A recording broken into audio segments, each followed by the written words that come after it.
Rejected, no, এগুলো আল্লাহ কখনো বলে? আল্লাহ সবসময় বলে ইয়েস, অ্যাকসেপ্টেড, দেব। তবে তিন ভাবে দেয়। কয় ভাবে?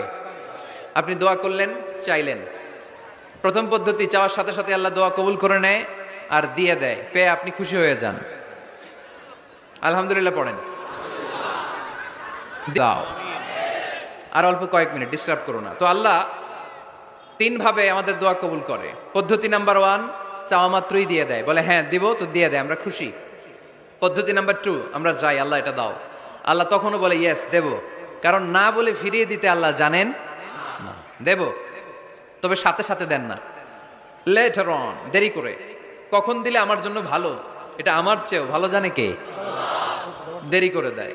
পদ্ধতি নাম্বার 3, আমি চাইলাম আল্লাহ এটা দাও, আল্লাহ বলে ইয়েস, দেব, সাথে সাথে দেয় না, দেরি করেও দেয় না। এটা কিয়ামতের ময়দানের জন্য তিনি রেখে দেয়, যাতে ওই দিন বিপদের কালে এই দোয়ার বদৌলতে তিনি আমাদেরকে বাঁচিয়ে দিতে পারে।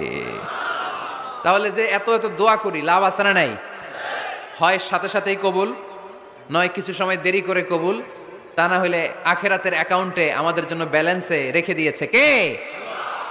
এজন্য আজকের এই ফরিদপুরের মাহফিল তখনই সার্থক হবে যখন আমরা এই সিদ্ধান্ত নিতে পারবো যে আমরা চাইবো একজনের কাছে, তিনি কে?